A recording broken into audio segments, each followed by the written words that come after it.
Hello fam. This is our solutions video for transforming data. That was quiz 10. I've had a lot of people request to retake quiz 10.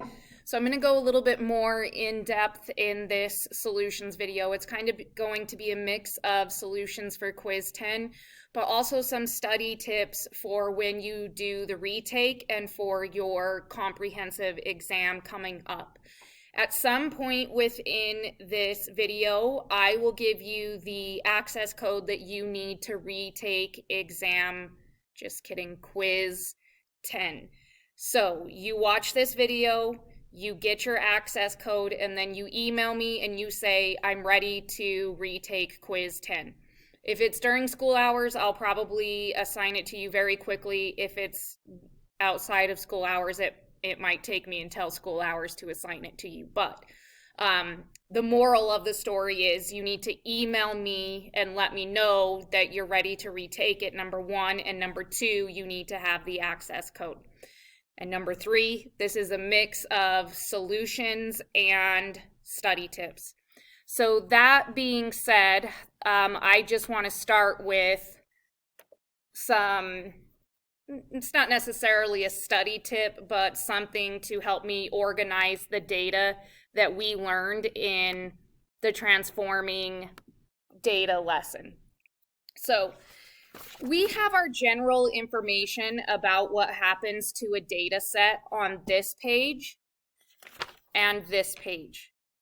So on the pages that are facing up, that's a stupid thing to say, but the front pages of each page in the packet are our general information. So what happens when we add and subtract, what happens when we multiply or divide, but then this page was our investigation, and it actually gives us a lot of really good information about transforming data.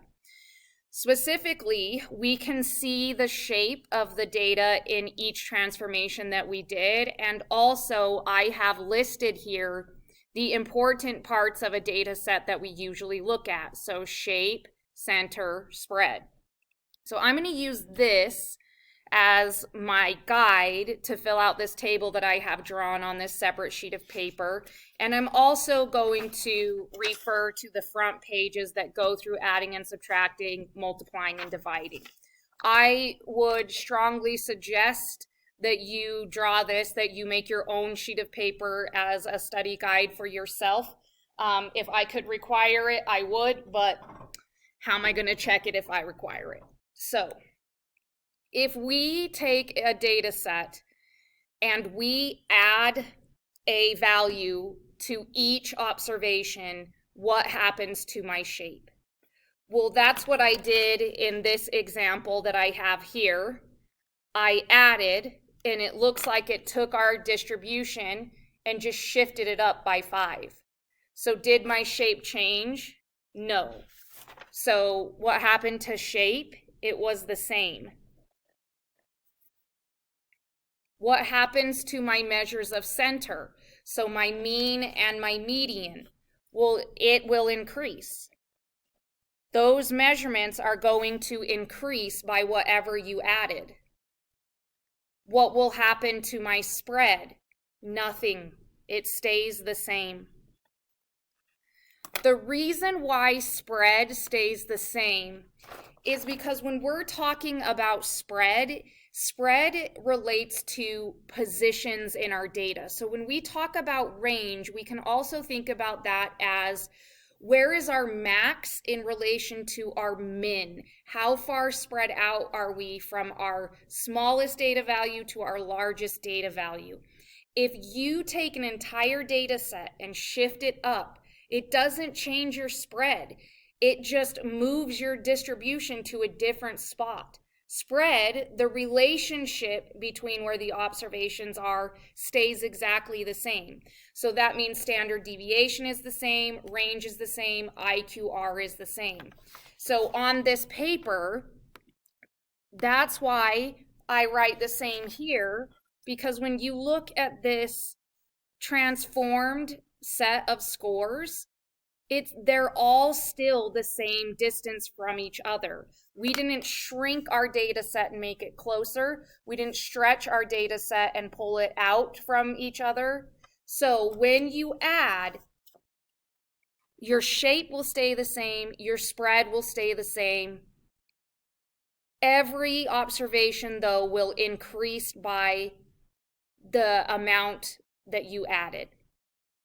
And then it is similar for subtract. So we did subtract in our investigation. We subtracted 65 from each of these heights.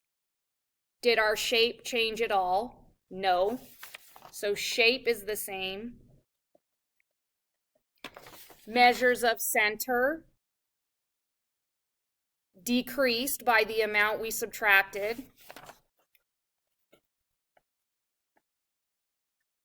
Measures of spread stay the same, because once again, we just moved our entire data set. We didn't move where the options were in relation to each other. Okay, multiply is on this front page. In terms of shape, if you look at the shape of this data, so I would say he's skewed to the left. If you look at the shape of the transformation, he's still skewed to the left. His shape does not change. So if he starts out as skewed left and you multiply him by a number, he stays skewed left. The shape doesn't change. Does center change? Yes, center will change. Your center will get bigger. So this we multiplied by 2, so our center got bigger by that much, times 2. So increase, spread, increase, because you stretched your data out. You kept the same shape, but when you multiply, you spread it out more. So for multiply, same, increase, increase. For divide, we looked at that in our investigation. So we went from this one to this one. What happens to our shape? Well, in this one, we were symmetric unimodal. For the one where we divided, we're still symmetric unimodal. So shape stays the same. And that is one of our first really big takeaways from this lesson. If you add, subtract, multiply, or divide, your shape will stay the same. If you start with a skewed left data set, you end with a skewed left. If you start with a symmetric, you end with a symmetric. The shape won't change. The position of your distribution might change, the entire distribution, and whether you're how spread out or close together your distribution is may change, but your shape will never change. Center. So center looks like for us it stayed the same. Let's check in our generic. Center will get bigger by a factor of whatever you multiply by and smaller by whatever you divide by. So in this case, our center didn't change because we were dividing 0. So 0 divided by any number is just going to stay 0. So in this case, center will decrease, spread will decrease because you shrink your spread.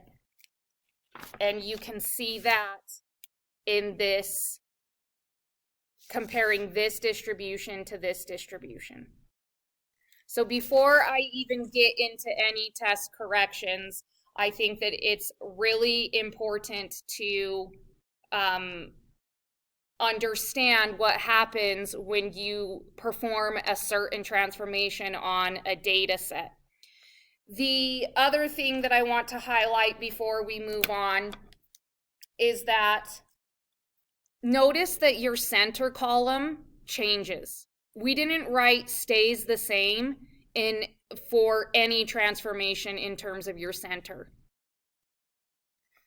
For spread though, the only thing that will change your spread is a multiply or a divide. And so we have to be careful about that. When we transform a data set, we need to make sure that we remember adding and subtracting won't affect your spread and your standard deviation and your range and IQR and all that. So I've just spent 10 minutes going over something that we already did a lesson on, but I'm hoping that if you've done retakes and you've watched the solutions videos, you know that anything that I bring up in a solutions video is going to help you with the retake. So I'm going through this table that you can see behind me on the screen because I know what questions are on the retake, and I know that you need to understand these things that I've highlighted in order to be successful on the retake. So this thing that I have written down here, this is mostly just an organizational graphic to help me keep track of this information because I know I'm going to need it on my next quiz, or my retake quiz, I should say. Okay, now I'm going to go over to the actual quiz. So we have this graduate student that conducted a study on field mice. He records the weight of 100 of his field mice and then discovers that his scale was not calibrated correctly. So he needs to fix this by subtracting 3 from every observation. So which of the statistics will stay the same? Which statistics will stay the same? So third quartile is a position in your data set. It is the number for which 75% of the data is less than or equal to it. So your third quartile will not change. Just kidding, it will, sorry. Your quartile will decrease by 3. Because look on this graphic. When you transform a data set, you are subtracting 3 from every single value. Every single value. So that means it's going to change. Your quartile 3 is just one value in your data set. So he decreases by 3. Okay, our IQR. Maybe I can toggle these. IQR is a spread situation. When we subtract, that stays the same. So IQR will stay the same. So I can select that one now, and then I'm just going to double check the rest for good measure. Quartile 1 will decrease by 3. The median will decrease by 3. The mean will decrease by 3. And I have both of those specifically right here. If I subtract, both my mean and my median will decrease. So these are all one value. Mean is all values.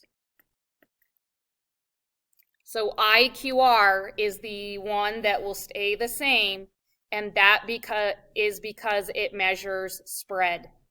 And the only thing that changes spread is multiply or divide.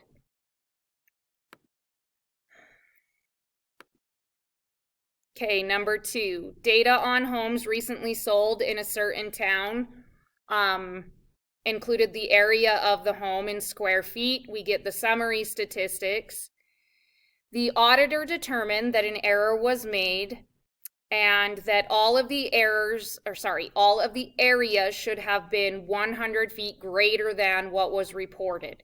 The areas were corrected and new summary statistics reported. What are the IQR and the standard deviation of the corrected areas? So this is number 2. We needed to add 100 to every observation. They are specifically asking about IQR and standard deviation.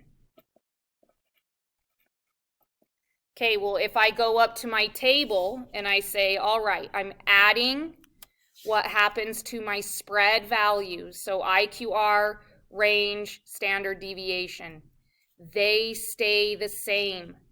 So that means that my IQR is going to be whatever it was for this original data set.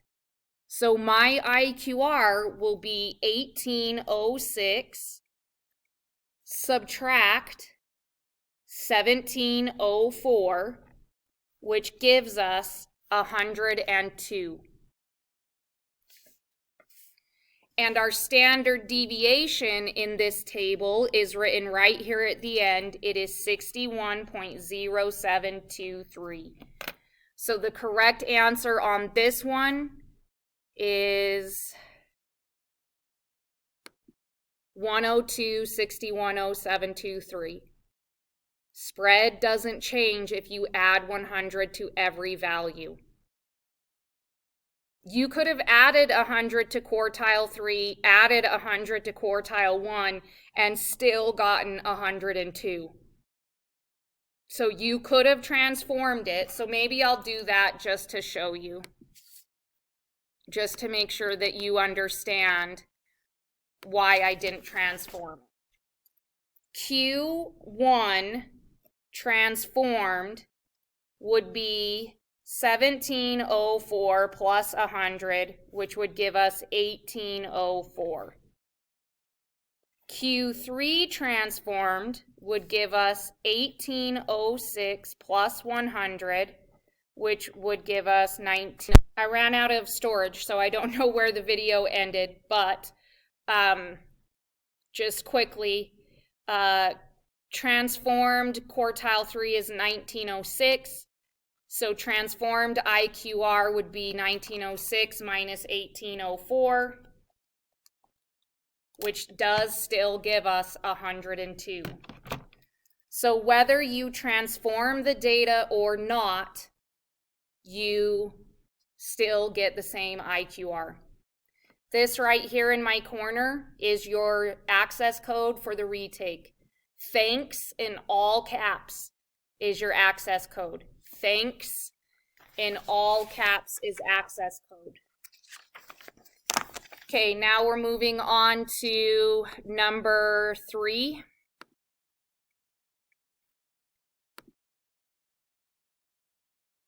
Oh man, this one was a doozy, family. Dan earns $75 a day, and this puts him in the 85th percentile for all teenage workers in the city. Suppose all teenagers are given a $5 per day salary increase. What would Dan's new salary be at? What would it be at? Okay, let's go back to this example on the front of our transforming data page, and let's pretend like this is the salary distribution. Notice I did not change the relationship between my data values, meaning I did not make them closer together and I did not spread them out. So if I wanted to calculate the percentile for 25, so if I wanted to calculate the percentile for 25, I would be calculating the percentile of this point. So that percentile would be 1, 2, 3, 4 out of 30. Well, this is the transformed data. So my 25 now changes to 30. So I would find the percentile for 30, but notice it is the same percentile. I did not change where that point was in relation to the other points because I changed every single value. I didn't just change one person's value, I changed everybody's value. So nobody makes more than they used to in relation to anybody else because everybody got the same raise. So back on this question where it asks, well, if you add $5, oh man, I just clicked out of my quiz. Now I'm so sad.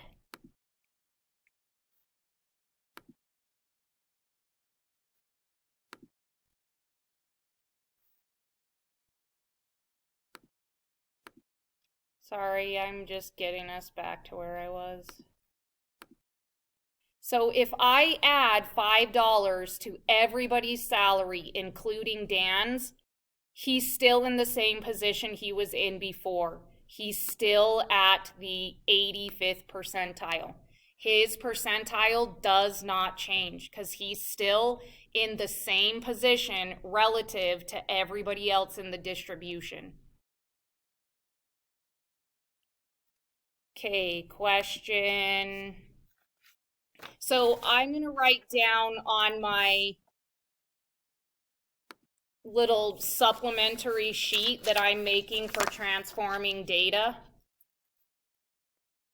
that adding, or actually maybe I should do that up here. I'm going to add on percentile.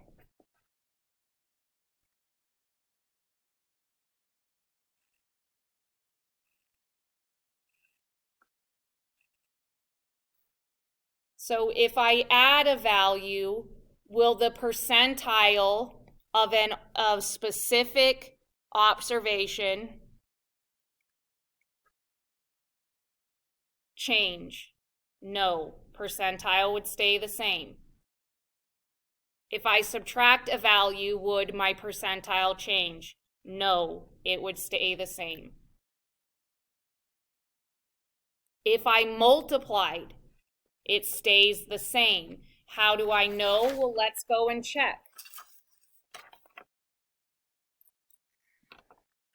Okay, the percentile for somebody that is at 29, would that be 29 or is that 30?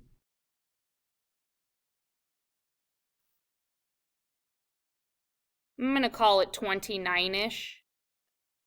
Would be 5 out of 30. Now, when I times that by 2, that means that this point is now going to turn into 78. So I'm going to come up here and I'm going to find one. Oh, holy moly, teacher. 29 times 2, let's try that again, is 58. So if this is 29, when I transform it, he's going to be at roughly 58. So it must be this point.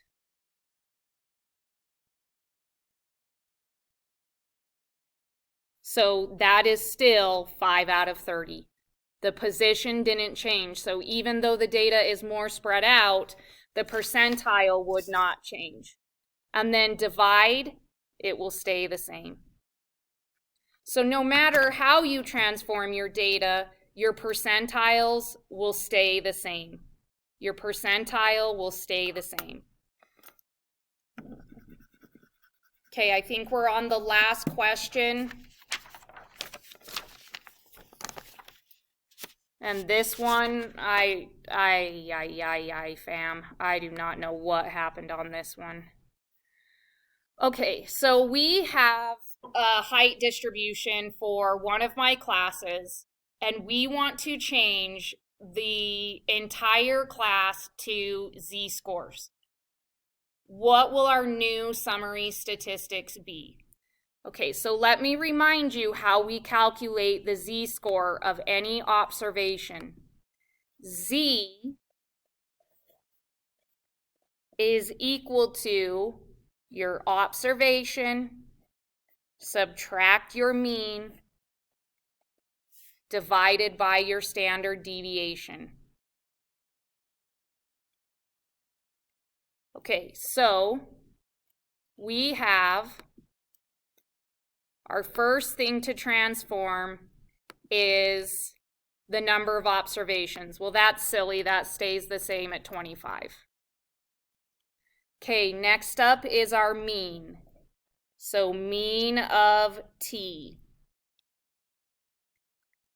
Okay, our current mean is 67. Our current mean is 67. So if I transform my mean, I have to do 67 subtract 67 divided by our standard deviation of 4.29.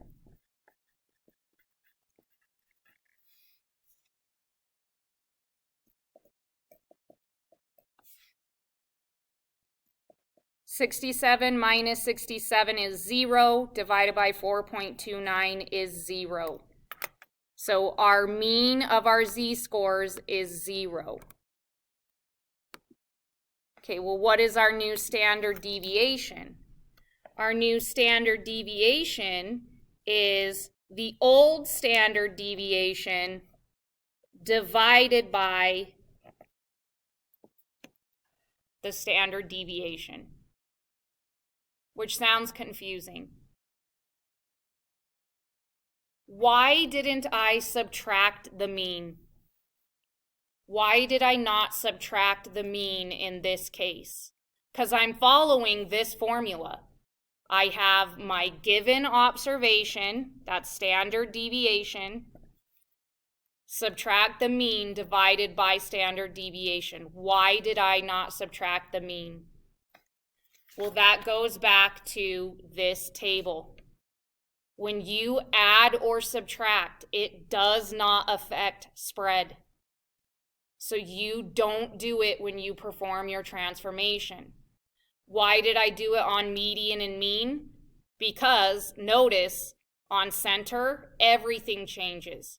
So meaning if you add, it increases. If you subtract, it decreases. So for standard deviation, I do not do the minus 67 because spread is not affected by adding or subtracting. So our new standard deviation is 1.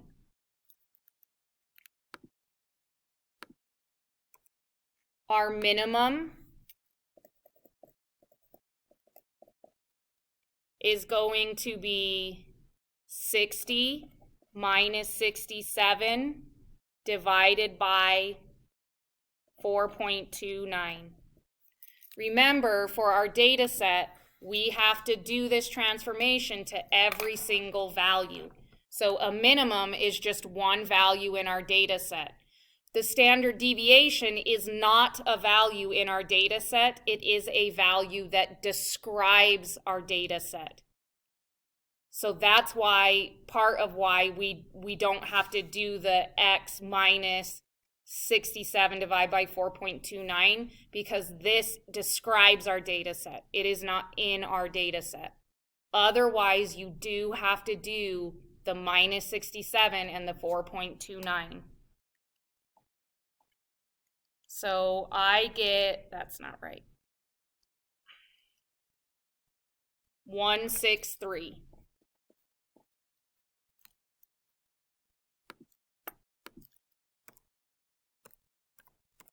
Okay, up next is quartile 1.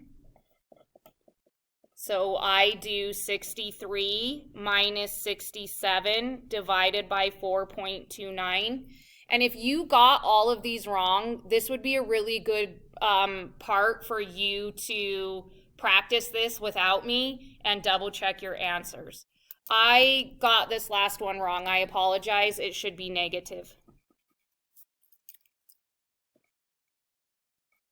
Negative 163.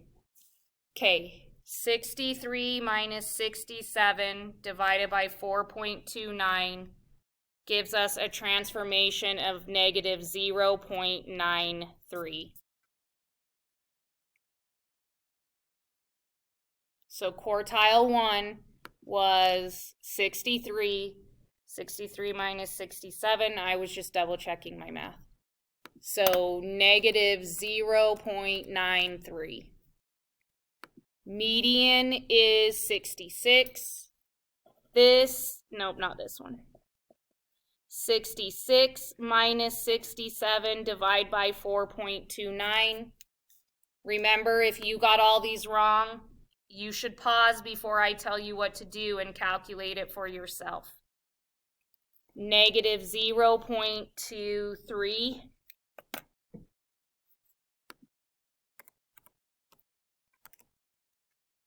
Quartile 3 is the most commonly missed one. I don't know what happened, but for some reason, most of you guys did 69 minus 66. I'm not sure how that happened, but remember, our mean is 67. On all of these, we subtracted 67. So 69 minus 67 divided by 429 is 0.47. And then we have one more. Our maximum is 75.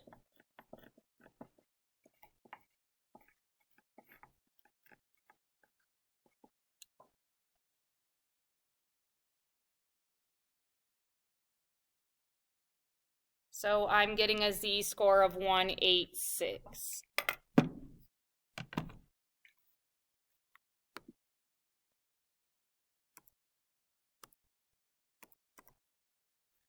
Okay, so now let's check my answers and see how we did. Okay, I missed one, so let's go in and figure out which one I got wrong.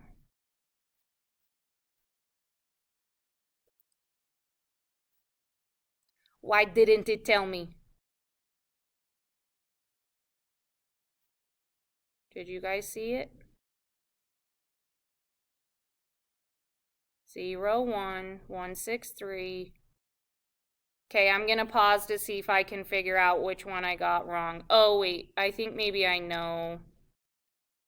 I think I went in and changed this on one of the quizzes so that this was 0.7. I think it's marking me wrong on this, but really it's right. Let me just double check my last calculation.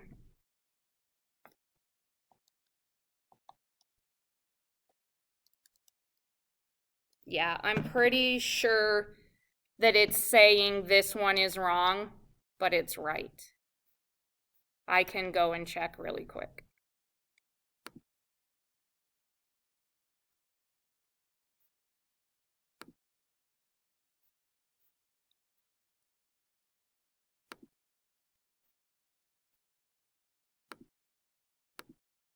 Nope. So which one did I get wrong? 186, 25, 0, 1, negative 163, negative 0.93, negative 0.23, 0.47, 1.86. Yeah, so I'm not sure why it was not giving me full credit, but I can maybe figure that out later. If I'm making a mistake and I'm just wasting your time, I apologize. I didn't mean to. So for your retake, you will have to do one of these longer ones that I just walked you through. I now have an extra study sheet that I can use to help me get ready for my retake. So now I know I've done some practice problems. I have my little table here to help me organize my data. I walked through all of these problems and I'm pretty sure that I did them all right. So now I'm just going to quickly check my data, my note sheet, to see if there's anything else that I want to highlight before I start studying for this retake. So I think we talked about everything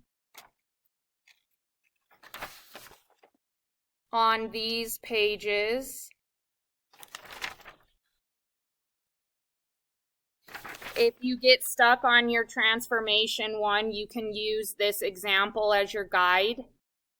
And now hopefully you wrote down this one and you could use this as your guide. If you have any questions beyond this, email me and let's Zoom, or email me and send me a video message and I can send you a video message back. You can email me. That's it for now, but hopefully I'll get to see you in a matter of days, and if you need to wait till then, hopefully you don't need to wait till then. Just email me, family, if you have questions. Remember, on your retakes, guys, on your retakes, you have to study more. You need to go through and watch the solutions. So hopefully you're sitting here right now being super annoyed because you just watched all the solutions and you're like, we know, Ms. Vore, we gotta watch all the solutions. We're watching it right now. So study and then retake your exam. The retake will give you your quiz, not your exam. The retake will give you a good indication of whether or not you are ready for your exam coming up. Now, the reason why I said just email me is because I'm thinking that I want these retakes done before you guys come back from dismissal. So that means that you won't be able to wait until you see me again to ask questions. If that changes, then that's fine. Wait till you see me. But if you don't, if I decide that I'm going to put a deadline on the retake, that's why. That's why I say just email me. Okay. Sorry. If there's any questions about anything, you know what to do. Love you guys. I hope that this was helpful.